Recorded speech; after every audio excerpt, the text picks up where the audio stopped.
no finalzinho aí, mas ele não vale só para setembro não, né? Tudo Não, bem? sempre vale a pena. Boa tarde.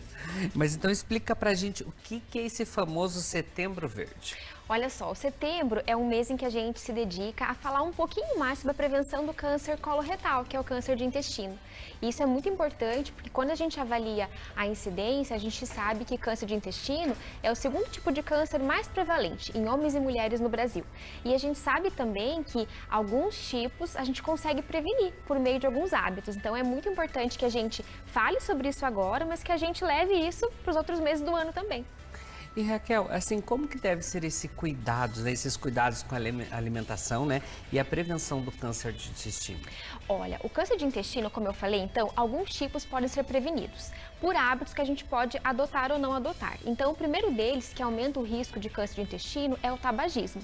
Além disso, a questão do excesso de peso corporal e de muita gordura acaba aumentando a inflamação, né, do nosso corpo, e isso também aumenta o risco para alguns tipos de câncer, dentre eles o câncer de intestino. Em relação à alimentação, vale muito a pena a gente falar de algo que na nossa região aqui é super rotineiro, que é o tal do churrasco, né? Mas não é só o churrasco, é a carne vermelha de forma geral. Tem uma recomendação que a gente deve seguir de consumo máximo semanal de 500 gramas de carne vermelha por semana.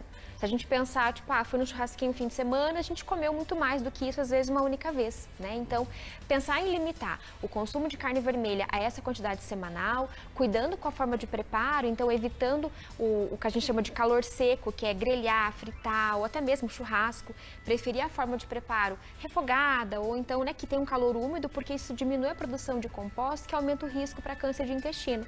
Sem falar, é claro, do consumo de fibras, que são extremamente importantes. E assim, Raquel, como que está sendo a atuação da nutrição para influenciar as pessoas a comerem corretamente? Falando sobre isso, explicando esses cuidados especiais também? Também, eu acho que a gente primeiro tem que buscar que as pessoas cada vez mais se conscientizem do quanto a alimentação, ela pode, e na verdade ela é importante para prevenir doenças, né, e para garantir que a gente tenha sempre cada vez mais saúde. E também, claro, além de conscientizar, trabalhando com a nutrição em equilíbrio, né, o que a gente vê muito às vezes hoje em dia é que algumas pessoas buscam medidas de muitos extremos, né, e ninguém consegue viver de dieta. Então o que a gente tem que tentar encontrar é uma forma de ter uma boa relação com o alimento, entender aquilo que é permitido, aquilo que eu posso comer sim, mas não com tanta frequência. Então, da nutrição ser uma forma leve, né, uma relação agradável, senão acaba virando patológica. A gente desenvolve transtorno alimentar por conta de excesso de cuidado com a alimentação também. Então, eu acho que a chave é conscientizar e buscar que a alimentação seja algo leve, adaptado a cada indivíduo, a cada rotina, para que de fato a gente possa seguir e não viver de dieta. E como já, de repente, assim, Raquel, começar isso cuidando na infância ali? Como fazer isso? A introdução alimentar é muito importante, porque a gente ensina a criança, eu costumo dizer que é um quadro em branco, ela vai aprender o que a gente ensinar para ela, então a alimentação não é diferente. Alguns cuidados que são importantes é iniciar a introdução alimentar quando a criança tiver 6 meses completos e os sinais de prontidão que a gente fala.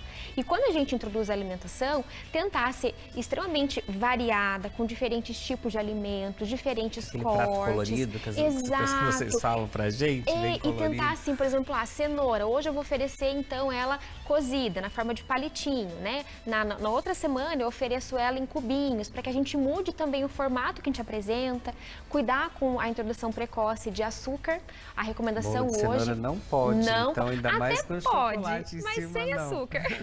E o bacana, sabe, é que existem receitas hoje que a gente consegue fazer usando, por exemplo, tâmaras para adoçar e fica super gostoso. É claro que a gente talvez tenha um pouco mais de dificuldade em entender que isso é gostoso, porque talvez a gente não foi Não né, aprendemos, não ensinado. está acostumado com Exato, aquilo o ali nosso também. paladar é um tanto quanto viciado no doce, né? Então, tentar buscar isso e lembrar que açúcar para criança é só depois dos 2 anos e com cautela. É isso aí, a gente sempre fala aqui também, eu cuido, né, e tento evitar, porque às vezes dá vontade de dar doce para as crianças, mas a Renata não deixa dar doce para as crianças, ela cuida lá. Raquel, mas assim, quais os sinais que o nosso intestino, de repente, tem algo errado, que é aquele certo que fala, opa, Não tá certo. Sinal de alerta, né? É. Então, assim, ó, a gente precisa entender que é normal e é necessário que a gente mantenha uma frequência evacuatória regular. Então, essa história de, eu vou ao banheiro evacuar uma vez por semana, 2 vezes por semana, ou então, sempre que eu vou ao banheiro, as minhas fezes são mais pastosas, isso não é normal, né? O normal é que a gente tenha, que as fezes sejam consistentes, mas que elas sejam macias e que a gente tenha uma frequência evacuatória. Então, percebeu que o intestino ficou mais preso, ou então, ficou um pouco mais solto, tem um pouco mais de diarreia, ou de repente, sangrei, né? Enfim, evacuei, tinha um pouquinho de sangue. Ou até mesmo, por exemplo, assim, você começou a ficar muito cansado e não consegue entender uma causa. Às vezes você pode estar sangrando pelas fezes, mas de forma oculta. Então a gente, às vezes, descobre uma anemia e quando vai rastrear, entende que é um sangramento intestinal. Então, ficar atento à frequência de evacuação, né? Se pioram os sintomas de cólica, distendeu a barriguinha, sempre comeu alguma coisa, agora sempre que come, né, a barriguinha fica inchada. Então, sinais de alerta para procurar um médico para fazer a investigação. E sobre as chances de cura, como que está essa questão? Que você falou que o câncer de intestino é um dos mais nervosos, assim, né? E como que estão essas chances de cura e de tratamento? Essa questão? A medicina evoluiu muito, né? A medicina, na oncologia, então, cada dia mais a gente tem novas opções. E então é muito importante que os pacientes busquem ficar sempre atento a sinais e sintomas, porque o diagnóstico precoce aumenta muito as chances de cura.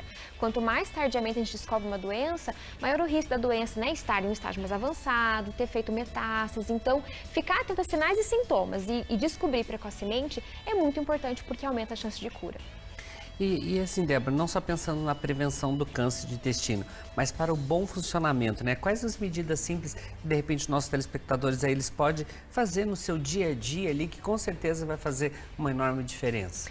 Olha, eu costumo dizer que a nossa saúde em si depende de alguns fatores, né? Então, a boa alimentação, e de novo, a boa alimentação não é aquela que te proíbe de comer um brigadeiro, não é aquela que te proíbe um bolo de cenoura, é aquela que inclui isso, né? Na frequência correta. Então, a alimentação adequada, nesse sentido, evitando o consumo de ultraprocessado, de bebidas, né? Que, enfim, tanto alcoólica ou açucarada, a prática regular de atividade física é muito importante. Eu sei que é muito difícil, porque a gente faz tanta coisa todo dia, né? Mas tentar tirar uns minutinhos para si, para esse autocuidado com exercício é muito importante e cuidar com o nosso sono, né? A gente tem, especialmente, né, quem tem problemas com o peso mesmo, a gente sabe que uma boa noite de sono tem relação direta com a produção de alguns hormônios que regulam o que a gente sente mais fome ou a vontade de comer mais doce. Então, cuidar com o peso, né, com a boa alimentação, praticar exercício, ter uma boa noite de sono e nesse calor, né, manter-se hidratado, são chaves para que a gente tenha uma boa saúde.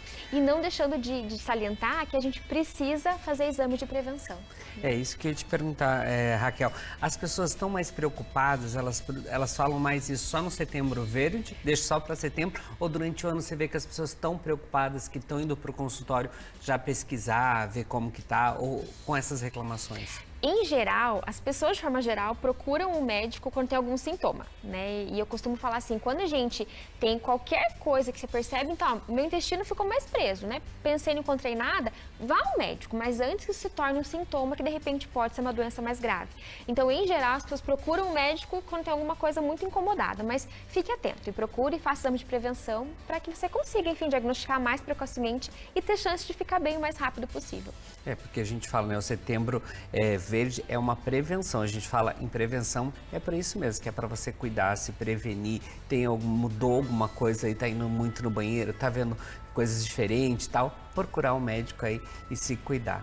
É isso aí, né, Raquel? Tá dado o nosso recado. Essencial, a saúde é bem mais valiosa que a gente tem, né? Aliás, eu quero aproveitar que a Raquel tá aqui e dar parabéns hoje no nosso amigo aqui da casa, está de aniversário, o William Granja, e olha, ela falou do churrasco, mas pode pagar churrasco sim, pode fazer um churrasco. Pode sim. Cada um com 500 gramas tá ótimo, né? Por semana, é isso? Pronto, por semana. Por semana. Por semana. Então, William, tá aí, ó, viu? Pode fazer o churrasco pra gente que não tem problema nenhum.